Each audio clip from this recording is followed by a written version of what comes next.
नमस्कार, आवाज समाचार देख रहे हैं आप और आपके साथ मैं हूं स्मिता रिशाल। वक्त हो गया है 4 बजे की तमाम अहम और बड़ी खबरों का, जिस पर करेंगे नजर। लेकिन उससे पहले नजर इस वक्त की हेडलाइंस पर। फेड पॉजिटिव कमेंट्री से बाजार में रौनक। जुलाई एक्सपायरी पर चौतरफा खरीदारी। आईटी रियल्टी मेटल शेयरों में जोरदार तेजी। सेंसेक्स 1041 और निफ्टी 288 अंक चढ़े।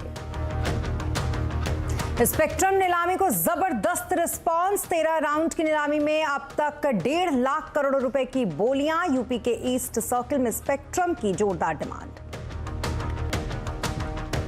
राष्ट्रपति पर अधीर रंजन के बिगड़े बोल पर संसद में बवाल। बीजेपी ने कांग्रेस पर किया वार। अधीर ने कहा जुबान फिसली। इधर संसद में सोनिया और स्मृति ईरानी में तीखी नोकझोंक। बंगाल में पार्थ चैटर्जी की सहयोगी अर्पिता मुखर्जी के दूसरे घर से अब तक करीब 50 करोड़ रुपए बरामद। 4 करोड़ से अधिक का सोना जब्त। गुजरात को प्रधानमंत्री मोदी ने दिया 1000 करोड़ रुपए से ज्यादा की योजनाओं की सौगात।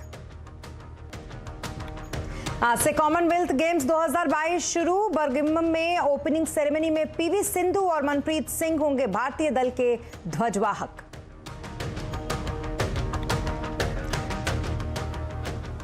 और बुलेटिन की शुरुआत करेंगे। आज लोकसभा में कांग्रेस के नेता अधीर रंजन चौधरी के बयान पर जो भारी हंगामा हुआ है उससे। दरअसल भारी हंगामा अभी भी जारी है। अधीर रंजन चौधरी ने एक वीडियो में राष्ट्रपति द्रौपदी मुर्मू को राष्ट्रपत्नी कहकर संबोधित किया था।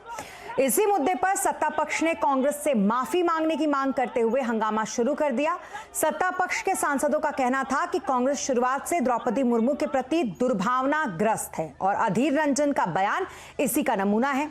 सत्ता पक्ष की महिला सांसदों ने कहा है कि इसके लिए सोनिया गांधी को माफी मांगनी चाहिए। स्मृति ईरानी इसी मुद्दे पर बोल रही थी।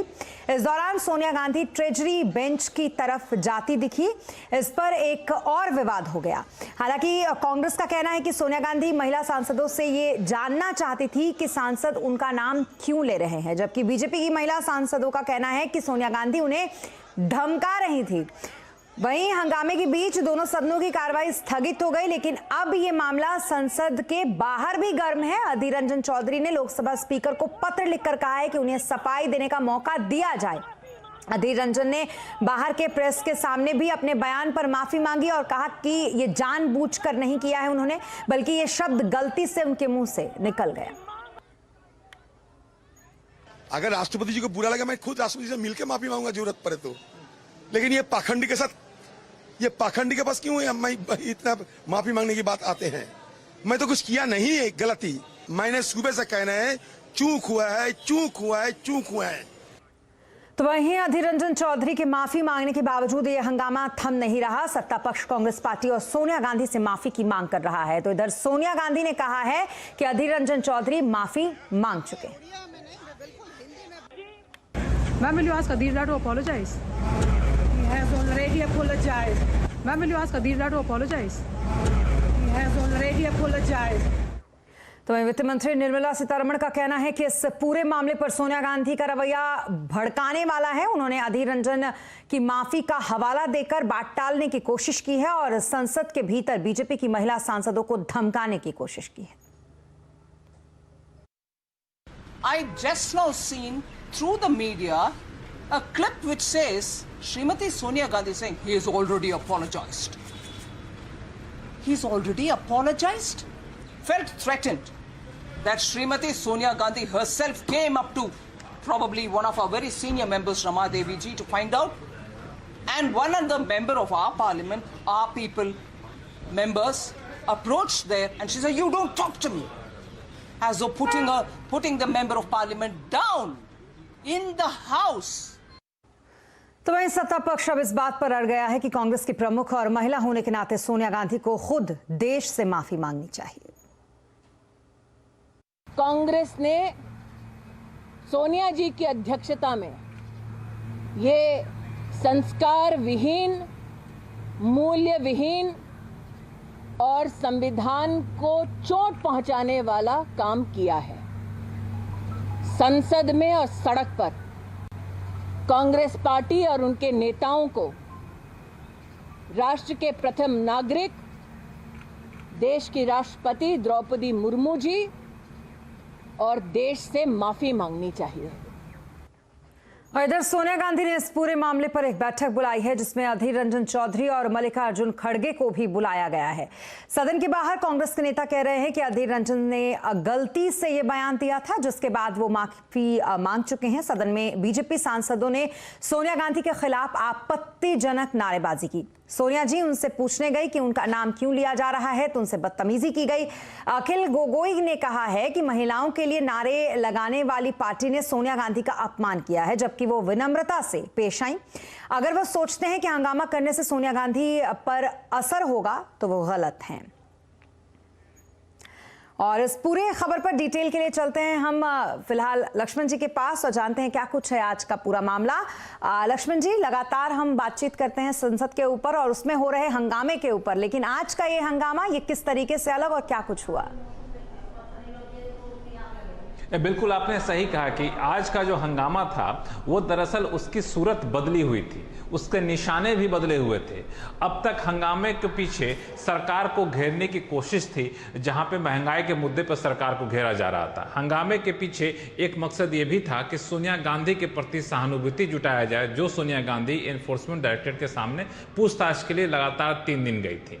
लेकिन आज जो हंगामा हुआ वो बिल्कुल उल्टा था। आज हंगामे के पीछे सरकार या सत्ता पक्ष के सांसद आक्रामक थे और विपक्ष को घेरने की पूरी कोशिश थी। और जिस सोनिया गांधी के लिए सहानुभूति अब तक विपक्ष जुटा रही थी, उस सोनिया गांधी को घेरने की कोशिश थी। और इसका बहाना था अधीर रंजन चौधरी का वो बयान जिसमें उन्होंने राष्ट्रपति को राष्ट्रपत्नी कह दिया था। हालांकि उन्होंने कहा कि हमने गलती से निकाला, हमने माफी मांगनी है तो हम जाकर मांग भी लेंगे राष्ट्रपति से, लेकिन इतने से नहीं माने सत्ता पक्ष के सांसद और लगातार इस बात के हंगामा करते रहे, मांग करते रहे कि सोनिया गांधी इस पूरे मुद्दे पर माफी मांगे। इसको लेकर हंगामा इस कदर बढ़ गया कि बात नोकझोंक तक आ गई, काफी आमने सामने माहौल काफी गर्म हो गया और लोकसभा की कार्रवाई 4:30 बजे तक ले स्थगित करनी पड़ी। यही कमोबेश हाल आपको राज्यसभा में देखना पड़ा, जहां की कार्रवाई स्थगित कर दी गई है 4:30 बजे के लिए। वहां तो 3 और सांसद आज निलंबित कर दिए गए हंगामे के पीछे, तो वहां निलंबन की कार्रवाई अलग चल रही है। निलंबित हुए सांसद संसद भवन के बाहर प्रदर्शन कर रहे हैं, कांग्रेस के सांसद यहां पर प्रेस कॉन्फ्रेंस कर रहे हैं। लेकिन इस बीच एक जो महत्वपूर्ण डेवलपमेंट हुआ वो ये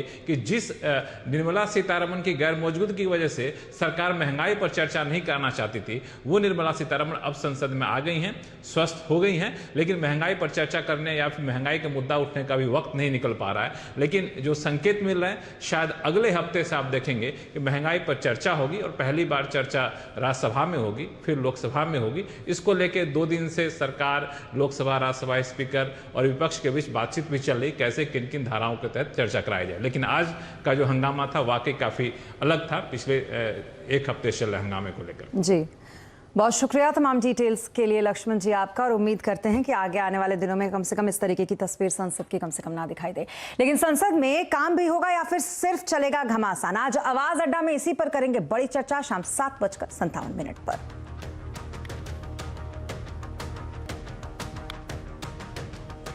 और अब बात बंगाल की करेंगे, क्योंकि वहां पर शिक्षक भर्ती घोटाले में हैरान कर देने वाले खुलासे हो रहे हैं। बंगाल में टीएमसी नेता पार्थ चैटर्जी की करीबी अर्पिता मुखर्जी के यहां ईडी की छापेमारी, कैश का खजाना यहां पर मिल रहा है।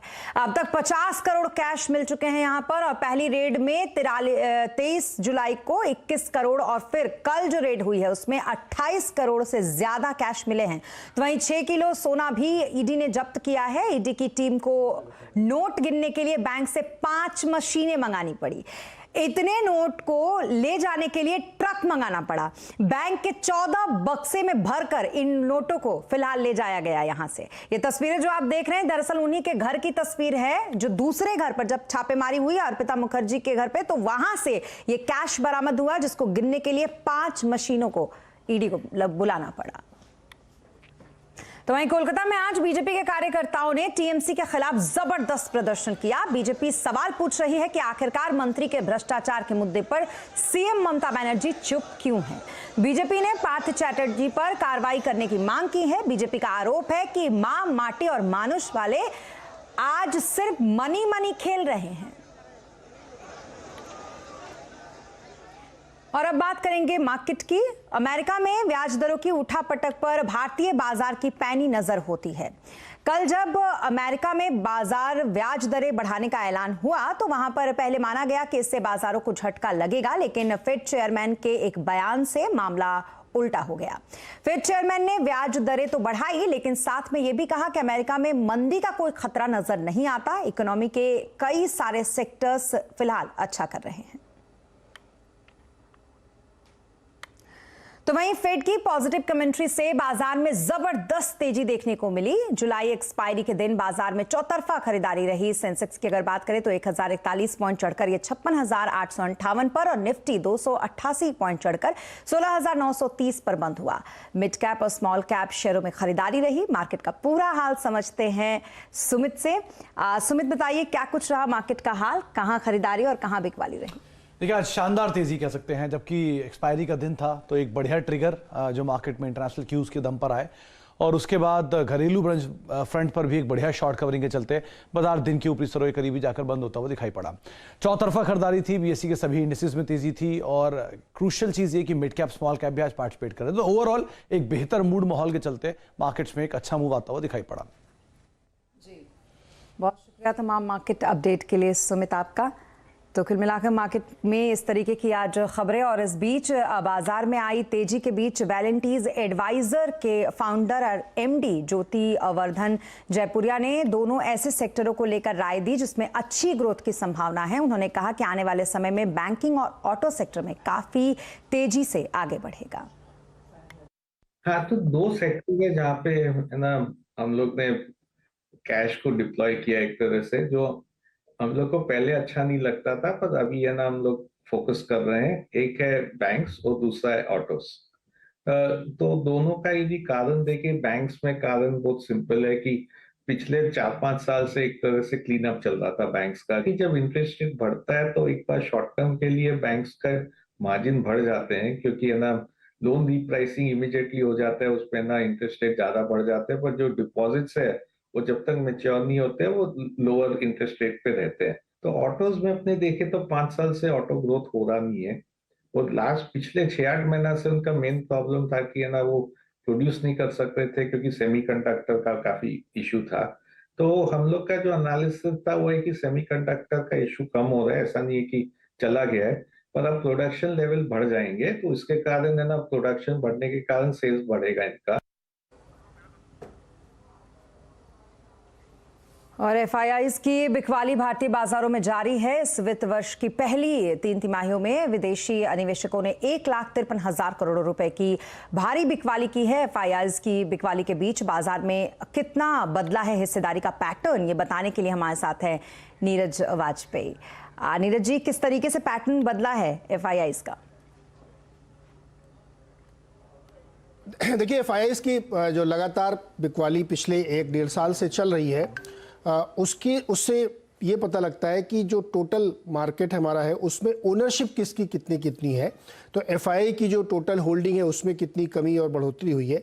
तो स्क्रीन पे आपके सामने जो फिगर्स हैं इसमें 2 क्वार्टर को हमने कंपेयर किया। जो लेटेस्ट नंबर है वो मार्च 2022 तक का है, इससे पहले दिसंबर 2021 तक का है। अगर इसमें आप देखें तो एफआईआईज ने अपनी बिकवाली जारी रखी है और उसका असर ये पड़ा है कि मार्च 2022 तक जो है उनकी हिस्सेदारी 0.5% घट गई है, 19.2% हुई है। एनएससी यूनिवर्स के अंदर जो लिस्टेड कंपनीज है उसके मार्केट कैप के हिसाब से है।